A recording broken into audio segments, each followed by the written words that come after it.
endings. Now, if you're an avid book reader, you may have come to terms with the fact that books have to end. But I don't like it. They shouldn't. Especially if you read an entire series of books. Like, if you read all of these books and you get really attached to the characters and then suddenly they just leave and you never get to know what happens next. Like, their lives are over. When the book ends, you have to have that mourning period. You have to give yourself an hour or a day, or sometimes, if it's traumatic enough, a week before you are able to physically pick up another book and accept that you have to say goodbye. What's worse is when you know that it's the last book in the series and put it off. You can read it slowly, but you know it's gonna end at some point. Ooh, controversial topic! Do you read the last page of the book first? Dun dun dun. The film When Harry Met Sally, he says, when I buy a new book, I always read the last page first. That way, in case I die before I finish, I know how it ends. But then you have to read the book knowing how it ends and it ruins it for you, because you know in the back of your mind that either everything's going to work out or it's going to leave you on a cliffhanger or somebody's going to die, because people do die in the last pages of the book. PC and Kristen Cast, I'm looking at you. Don't kill off two characters 2 pages before the end of the book, because I don't own the next book. I think it would drive me crazy if I knew how the book ended before I started reading the book, which is why I avoid reading the blurbs. And I do watch reviews on books, but I don't get so into it that I know exactly what is going to happen in the book, because I don't want to know. I prefer to discover it for myself. It's like when you don't watch a film trailer and then you go watch the film and you're like blown away by how good it was because nothing ruined it for you. See what I mean? Could do what the Doctor does in The Angels Take Manhattan when it's Amy and Rory's final farewell and rip out the last page of the book, because I always rip out the last page of a book, then it doesn't have to end. It does have to end! You need that kind of closure! You can't just like, oh no, it stresses me out. I couldn't. I have to read every single ending to a book. The only exception is Hetty Feather by Jacqueline Wilson. I know how it ends. The entire last chapter builds up to it, but I have never read the last page. I can't. So emotionally beautiful. I read this when I was like 10 or 11, and I got to the end and I was like, do you know what? No, I can't finish it. Physically can't. I need closure, especially if it's a series or a really emotional book, and I need it to end. I don't want it to end, but it has to come to an end at some point. And whether I go back and I read the last page of Hetty Feather in like 20 years from now, I will read it eventually. Then again, what if you start reading a book and you realise it's really, really boring or really slow and you just can't get through it? So you put the book down like 20 pages in and you give up and you never pick it back up again. Then you never know what happens! You never know how it ends! You need to understand this! No matter how boring the book is, I have finished it. And that is something that I'm proud of. Right? Where's a really boring book that I couldn't get through? I'm gonna be really, really horrible right now. I couldn't make it to the end of Shadow. It bored me. Michael Morpurgo. I was about 12 when I read it. Bored the hell out of me.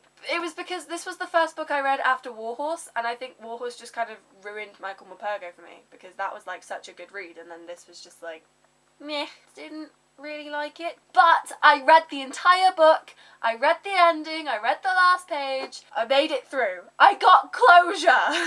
If you start watching a TV show, and you get like say even like you don't find it boring, you get like really into it, and you watch like the first like 3 series, and then you never watch the 4th one, right, which is the last one, then you don't get to know what happens next! You can't! No!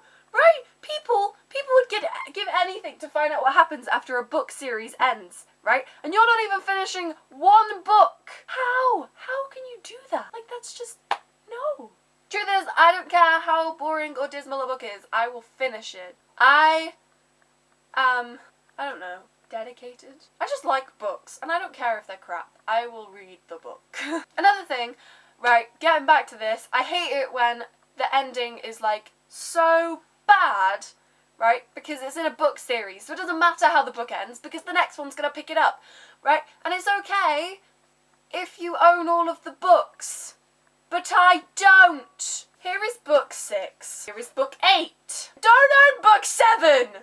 Spoiler alert, Zoe and Heath die about 2 pages before the end of the book. There is no build-up, no warning, Kelowna just snaps his neck and then Zoe's soul shatters because her boyfriend dies. And it's all really dramatic. It was 1 o'clock in the morning and I was like exhausted and the emotional trauma was just too much, and I reached over to read the next book and this is not the next book. The next book is called Burned, and I'm currently reading it online, and I'm about halfway through. But I hate reading on my phone because I don't like soak up the information as well. I mean, at least there's like 4, 5 books after this one, so there's time to get over the emotional trauma. But say something really like dramatic happens, and there's no other book. What the hell are you gonna do? If they leave it on a cliffhanger, and you're just sat there like, well, that's my life ruined. Forever now I'm going to be thinking about how that person's life is now the book is over. But I'll never know. Let me know down below. Do you prefer the endings to be on a cliffhanger or not? Do you like it when stupid authors kill off your favourite people? How can you kill off the main character in a book? I mean, I know the next book is all about saving her and stuff. But no! Or do you prefer everything to be resolved and ended and all your questions answered? Let me know in the comments down below. Personally, I just hate it when a book ends. That's it. Never get to know what happens in that person's life. What a nice place together. The romantic couple in a book, do they actually stay together, or do they have like 2-month relationship and then think, actually, do you know what? I don't like you that much. Especially when it's a series, you spent years and hundreds, maybe even thousands of pages getting to know these people, and then the series just, it's gone. It's like, imagine the emotional trauma of Harry Potter ending and then put that to every single book you read. Then do that a couple of 100 times and you might be where I am right now. Okay? Just gone. Forever. And that's it. Speaking of Harry Potter, I was late night shopping for books last night. May or may not have pre-ordered The Cursed Child. Because currently, as I am speaking to you right now, 160 days until publication. Ah!